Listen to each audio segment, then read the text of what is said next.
Boa noite a todos, desejo que todos estejam bem.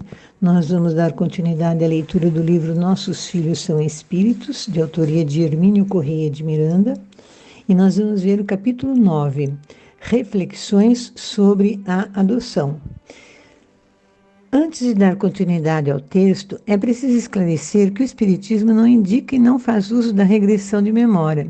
Há psicólogos que fazem uso desta técnica para auxiliar no tratamento de pacientes, só que eles não observam sobre reencarnação, eles trabalham traumas.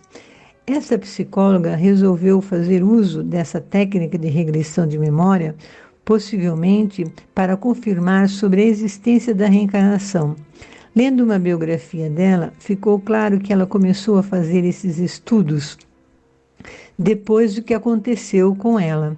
Certo dia, quando ela chegou a um determinado ambiente, em alguns minutos talvez, se viu e se sentiu e se via, como outra pessoa e em outro tempo. Ela não acreditava em reencarnação, paranormalidade, mas depois daquele dia ela mudou de ideia e começou a pesquisar sobre vidas passadas. Como psicóloga, começou a fazer uso da hipnose para encontrar verdades sobre outras vidas, outras existências. Para isso, ela entrevistou mais de 1000 pessoas, fazendo uso de seus conhecimentos. Porém, antes desta pesquisa, ela elaborou um questionário que usou para as entrevistas.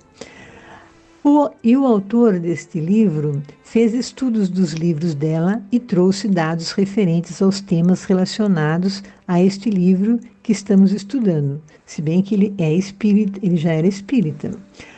As pessoas que participavam da pesquisa respondiam sobre as lembranças de vidas passadas.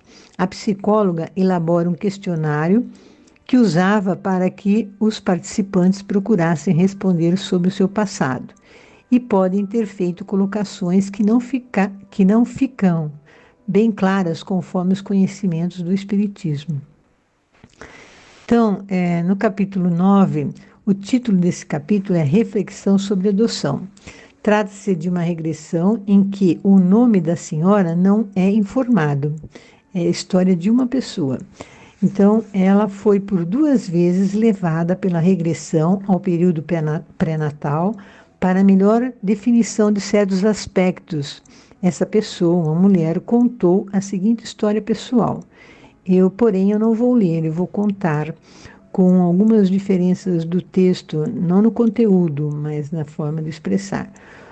Vou resumir o fato, relatando nesse capítulo e vou acrescentar alguns detalhes sobre reencarnação. A doutora Ambach a levou à regressão ao período pré-natal por 2 vezes para esclarecer certos aspectos. Espírito do sexo feminino queria reencarnar por um casal e queria ser filho adotivo de outro casal e queria nascer no sexo masculino. Os 2 casais que participariam de sua vida eram conhecidos dela de outras vidas. Então haveria 2 casais, um casal que iria gerar o corpo desse espírito e outro casal que iria educá-la. E que ela nasceria no sexo masculino, o que não ocorreu. Essa senhora, na regressão, recorda o estágio em preparação para a encarnação. E, portanto, ela não nasceu no sexo masculino como desejava. Os pais consanguíneos tinham planejado primeiramente uma filha e depois um filho, após 1 ano e meio. Portanto, ela iria encarnar como o segundo filho do casal, pensava ela, Porém, ela acabou nascendo como menina e nasceu, portanto, primeiramente. E depois o casal teve o filho, como estava planejado no plano espiritual para esse casal. A mulher que conta a sua história na regressão pensou que nasceria no sexo masculino, Estou repetitiva, mas ela pensou, e que seria, e foi, ela queria ser o primeiro filho e ela nasceu como o primeiro filho. E nessa regressão, essa mulher descobriu por que se sentia incomodada com o seu corpo feminino, porque o desejo e o pedido dela era para ser do sexo masculino. Na programação da encarnação dela, havia um determinado casal que a adotaria. Os pais que a adotariam queriam adotar 2 filhos. Primeiramente, iriam adotar um menino e depois de 1 ano e meio, adotariam uma menina. Porém, o casal, na visita aos internos, preferiu escolher a menina primeiramente e mais tarde o menino. A mulher tinha o desejo de ter nascido no sexo masculino, mas a espiritualidade certamente não possibilitou. E se a espiritualidade não possibilitou, é porque ela teria mais problemas do que poderia ter no sexo feminino. Cada encarnação, de modo geral, há um preparo com muita organização e é feito um estudo da encarnação. Há uma equipe de espíritos que estudam e preparam a encarnação.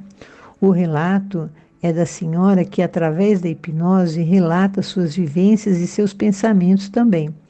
Ela pode estar falando parte do que vivenciou e do que pensou que poderia acontecer no reencarne dela, porque ela pensou que nasceria no sexo masculino e pensou que poderia mudar a programação dada pela espiritualidade, o que certamente não ocorre. Ela queria ser primeiramente adotada pelo casal, e assim ocorreu, foi permitido pela espiritualidade, ou simplesmente porque isto já estava no planejamento do reencarne. Em outro item, neste mesmo capítulo, o autor faz colocações sobre a adoção de crianças. O escritor pergunta sobre adotar ou não filhos. É uma pergunta, né? Ele faz essa pergunta com o intuito de pensarmos sobre essa questão, pelo menos no meu modo de entender. Eu vou ler o que ele escreveu. É correto e aconselhável adotar crianças alheias? A questão é bem mais complicada do que possa parecer à primeira vista, e não creio que devamos propor para ela uma resposta maniqueísta, sim ou não, preto ou branco. Como em tantas outras situações da vida, às vezes o melhor tom é cinzento e não as alternativas radicais. O primeiro aspecto a considerar é o kármico. Penso que já deu para entender que os espíritos renascem com programas de vida bem detalhados e específicos para executar determinada tarefa, especialmente aquelas em que o objetivo é o aprendizado ou reaprendizado do amor, como vimos anteriormente.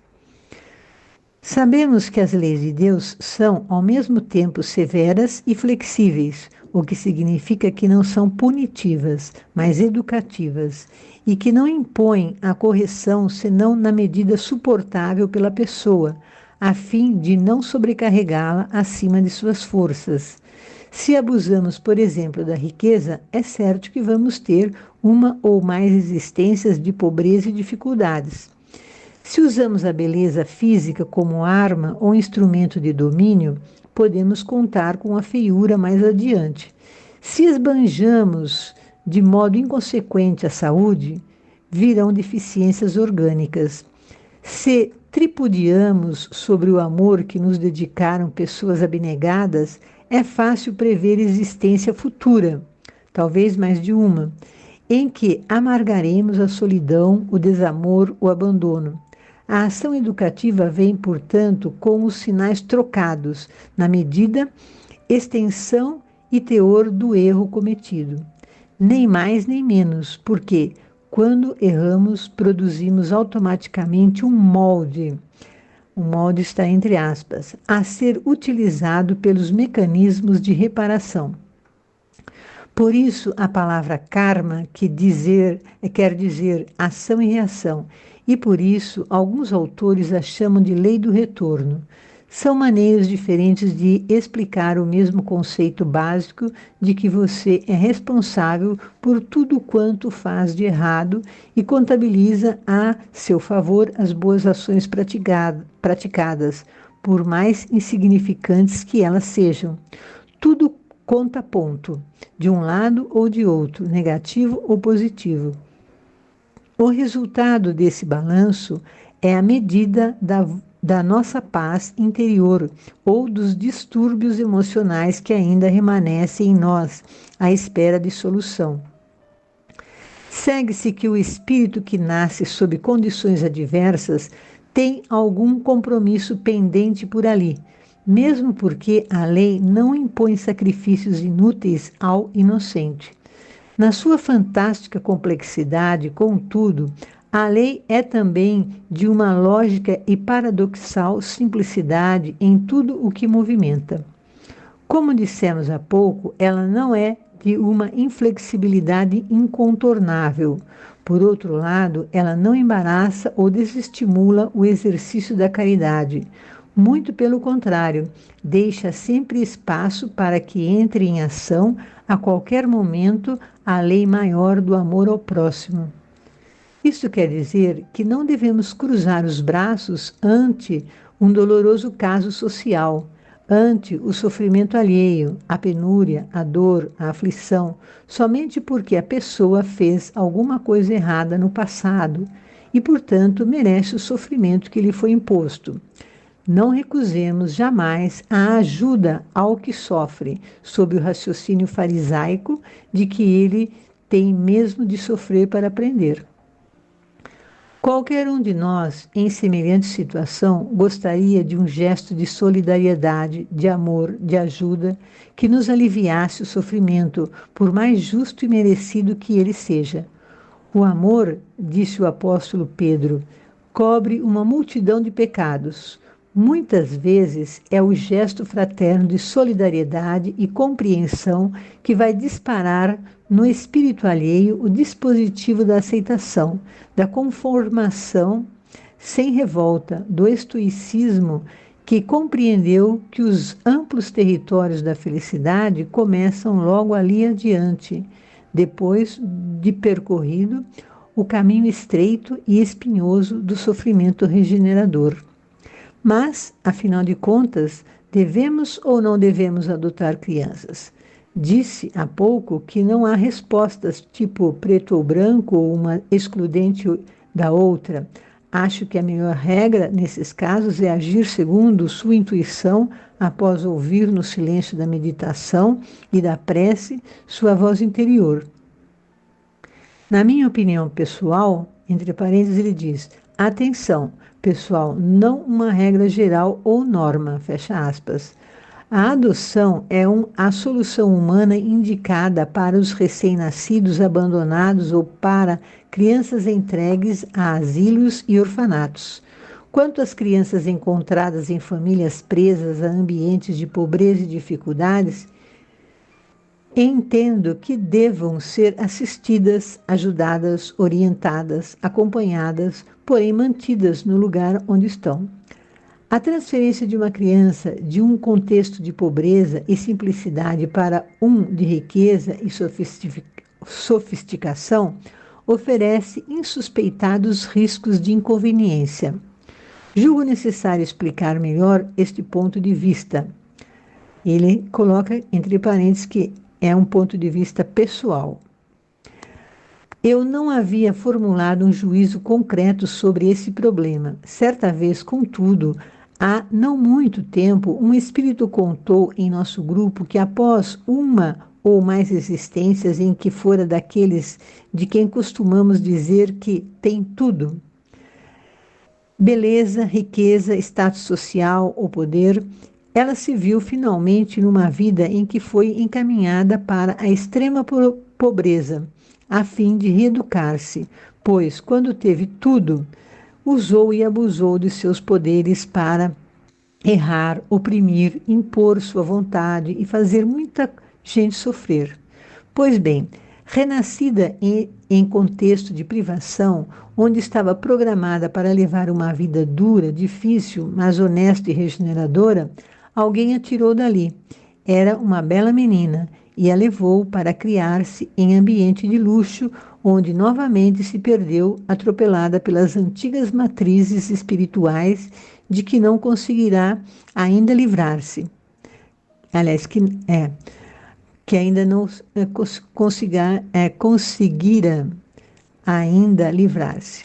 Ao regressar ao mundo espiritual, seus compromissos tinham se agravado, em vez de levá-los pelo menos atenuados ou possivelmente liquidados, quanto aos aspectos que tanto a infelicitavam. Enquanto viveu Tudo parecia muito bem. Era a menina pobre e anônima que subira na escala social, vivendo como uma grande dama, uma existência na qual, mais uma vez, empregou seus dotes de beleza física e muito de fingida finura de trato para novamente dominar e impor sua vontade caprichosa àqueles que a cercavam. Por isso, descera espiritualmente, enquanto, pelos padrões humanos, havia de ser elevado socialmente, né? Mas não espiritualmente, que é o mais importante, né? Para a nossa evolução e nosso bem espiritual, né? Ela própria dizia agora, como espírito novamente desencantada e insatisfeita consigo mesma, que teria sido preferível que a família rica, que a adotou ainda jovem, a tivesse ajudado a ficar lá onde estava, para que se reeducasse e considerasse as pessoas como seres humanos, não como peças de seu tabuleiro pessoal de xadrez, onde a vitória consiste em eliminar tudo o que se coloca no caminho que leva ao xeque-mate. Sou francamente favorável à atitude de casais sem filhos ou mesmo já com filhos próprios e alheios que se dediquem pela adoção de crianças abandonadas ou órfãos de pai e mãe. Pelo que tenho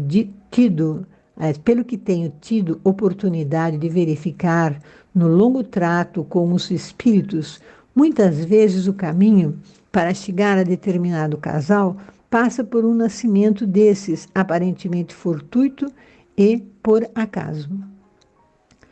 Um amigo meu, já idoso e com os próprios filhos criados, certa vez encontrou à porta de sua casa um recém-nascido a chorar. Recolheu-o com todo o amor e o está criando com o maior devotamento, apesar do sacrifício pessoal que isso significa para ele e para a esposa, já desobrigados de suas tarefas junto aos filhos. Diz-me ele, porém, que o menino, com mais de 3 anos a esta altura, é a alegria deles, a despeito de todas as canseiras e imprevistos que impõem os cuidados de uma criança. Como eu também ele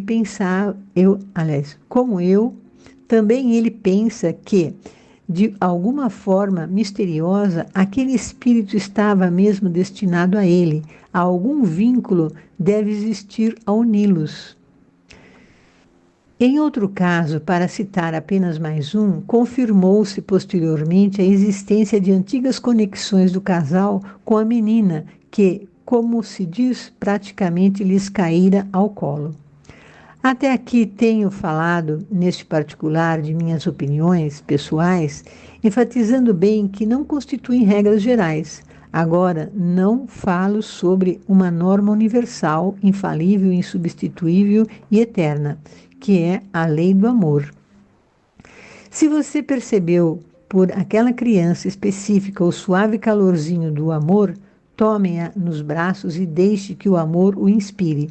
Se não lhe parece aconselhável, pelas razões expostas ou outras que você admitir, levá-la para a sua casa, mesmo assim dê-lhe seu amor, materialize esse amor em ajuda concreta, não excessiva, não sufocante e não possessiva, mas sob forma de apoio para que ela possa viver onde está, minorando dificuldades, sem remover de seu caminho os obstáculos de que ela precisa para se fortalecer.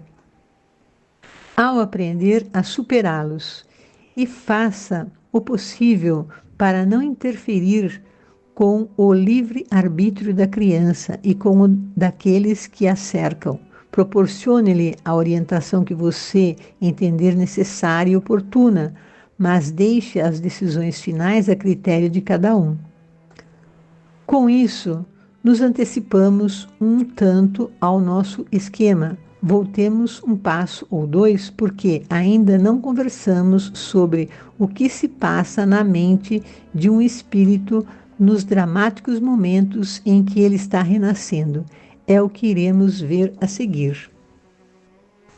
Finalizamos então nossas reflexões de hoje, agradecendo a Deus pela vida e pelas pessoas que conosco convivem. Tenham boa semana a todos.